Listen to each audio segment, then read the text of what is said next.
কালী তো আমরা অনেক দেখেছি, শ্যামা কালী, দক্ষিণা কালী, শ্মশান কালী, ছিন্নমস্তা কালী, কিন্তু আজ দর্শন করাবো এক অন্য কালী। আসুন মায়ের সেই রূপ আগে দর্শন করি।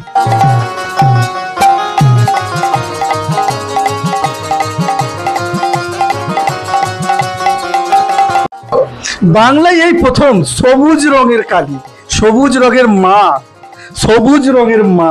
এই রূপ হয়তো আপনারা কোথাও দেখেননি বা কম দেখেছেন, কারণ আমরা বিভিন্ন ধরনের কালীকে আমরা এতদিন দর্শন করে আসছি। এই প্রথম নিজের চোখে দর্শন করলাম, সত্যি এক অন্য অনুভূতি। কারণ এই যে মা বসে আছেন এখানে বিরাজমান, নিচে শম্ভু এবং ওপরে শঙ্করী মা রূপে বসে আছেন, মহামায়া চিন্ময়ী রূপে।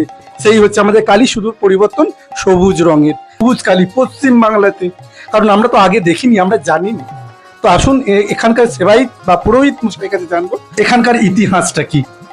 নমস্কার। নমস্কার। আচ্ছা, আমরা তো বিভিন্ন কালী দেখেছি, দক্ষিণা কালী, শ্যামা কালী, ছিন্নমস্তা কালী, রতন্তী কালী। তো এইখানে এই প্রথম এই সবুজ মা কালী, এর ইতিহাস কি? মানে সবুজ কালার কেন?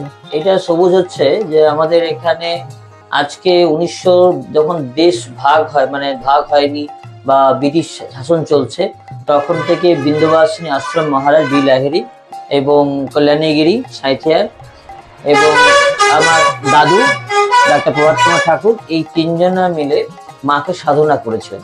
সাধনা করার স্বপ্ন আদেশে এই রূপটা পান, কিন্তু প্রকৃতি রূপী বিশ্বজননী মা এখানে মানে আমাদের দশ মহাবিদ্যের মধ্যে ত্রিপুরা সুন্দরী সবুজ, এবং আমাদের তন্ত্রের হচ্ছে মা কালী রং হচ্ছে শ্যামা, কালো ঘোর বদনা থেকে সিজের চলতে আছেন। কিন্তু আমাদের এখানে পুজো হয় খুব ছোট বাচ্চা রূপে এবং প্রকৃতি রূপে। সেই প্রকৃতির রং হচ্ছে সবুজ, সেই জন্য বাংলার এখানে প্রথম মায়ের সবুজ কালী রূপে পূজিত হচ্ছেন এবং মা প্রকৃতি রূপী বিশ্বজনের রূপে পূজিত হচ্ছে। আচ্ছা, মায়ের যে আমরা যে ধ্যান মন্ত্রে পুজো করি, এই মায়ের কি সে একই ধ্যান মন্ত্র? না, এই পুজো বিধি আলাদা? না, এই পুজো বিধি সম্পূর্ণ আলাদা। এর পুজো বিধি সাধু মতের পুজো হয় এবং এখানে ধ্যান মা আলাদা, মায়ের পুজোটার সিস্টেমটাই পুরো আলাদা। এখানে কোনো বলি হয় না, এখানে খাঁড়া আছে কিন্তু মায়ের হাতে খাঁড়াও আছে। তো এখানে পাঁঠা বলি হয় না, যে এখানে একমাত্র মা বলেছে যে অসুর বলি করতে। মায়ের এখানে অশুভ শক্তিকে নাশ করে শুভ শক্তিকে প্রতিষ্ঠা করা হয়, সেই জন্য কোনো জীব হত্যা হয় না, কোনো রক্তাক্ত হয় না, সেই জন্য মায়ের গায়ে কোনো রক্তের ছিটা নেই। মা এখানে বৈষ্ণবী রূপী, মায়ের হাতে ময়ূরের পালক এবং মায়ের হাতে খর্গ আছে, মায়ের অভয়বাণী এবং মায়ের কলস আছে, অমৃত আছে, মধু আছে। যে মধু মাকে এখানে অনেক সময় দেখবেন তন্ত্রে কারণ দেওয়া হয়, মদ দেওয়া হয়, পাঠা বলি হয়, যেটা তামসিক পুজো হয়, সেটা তন্ত্রের মতের পুজো হয়। মানে শক্তি হলেও আমাদের পুজো হয় বৈষ্ণব আচারে, এবং মায়ের এখানে ভোগ হয়, এমনকি মুসুরি কলাই দানা পর্যন্ত থাকে না, এখানে পুরো নিরামিষ এবং 12 মাস মায়ের ভোগ হয়। মানে আমরা অন্যান্য যে সত্যিপীঠে দেখি কোথাও মাছ দেওয়া হয়, কোথাও পাঠা বলি দেওয়া হয়, এখানে মা পুরো বৈষ্ণবী রূপে। এবং দেখবেন জন্মাষ্টমী গীতাতে যেমন আমাদের যোগমায়ার পুজো হয় না, যোগমায়ার পুজো কোথাও হয় না। ভগবান শ্রীকৃষ্ণ যখন জন্মাচ্ছেন তখন তার সাথে সঙ্গে আরেকজনও জন্ম হয়েছিল, সে মহিলা হচ্ছেন যোগমায়া। সেই যোগমায়া দেবী সে আদিশক্তির জন্ম, শঙ্খ চিরে উড়ে গেছিলেন এবং বলেছিলেন কংসকে যে তোকে বধিবে গোকুলের বাড়িছে। তো সেই যোগমায়া দেবী, সেই আদিশক্তি মহামায়া, সেই রূপে এখানে পূজিত হচ্ছেন। সেই জন্য আমাদের গোবিন্দও আছেন, আমার যোগমায়া দেবীও আছেন। আচ্ছা, এখানে গোবিন্দকে আমরা দেখছি, শক্তির পাশে গোবিন্দ, রাধা মাধব, এটা কেন? এটা হচ্ছে গোবিন্দ তো আদি পুরুষ, আমাদের গোবিন্দ তো আদি পুরুষ। গোবিন্দ কেন না, গোবিন্দ হচ্ছে ভগবান।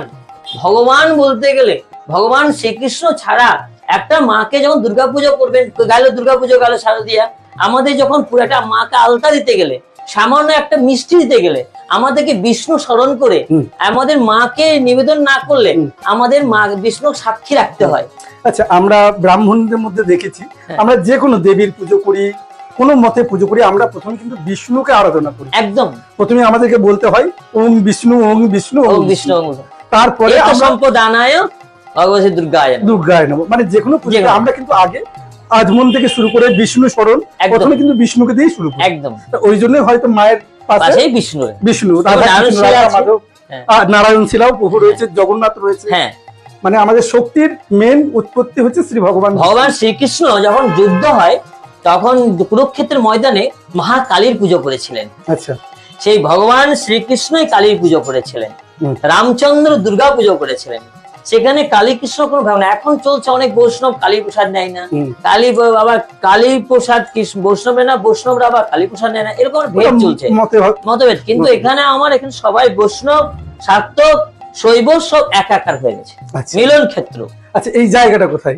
এটা হচ্ছে লাভপুর নতুন বাস স্ট্যান্ড, সন্নিকট যোগমায়া আশ্রম বললেই দেখিয়ে দেবে যোগ। একদম ফুল্লরা মায়ের মন্দিরের পাশে। হ্যাঁ। যখনই আপনারা ফুল্লরা মায়ের দর্শন করতে আসবেন, একদম পাশেই এই মায়ের সবুজ মা, পশ্চিমবাংলায় প্রথম সবুজ কালী, আপনারা একবার হলেও দর্শন করে যাবেন। সৃষ্টি স্মৃতি বিনাশানাং শক্তি ভূতে সনাতনী গুণাশ্রয়ে গুণময়ী নারায়ণী নমস্তুতে।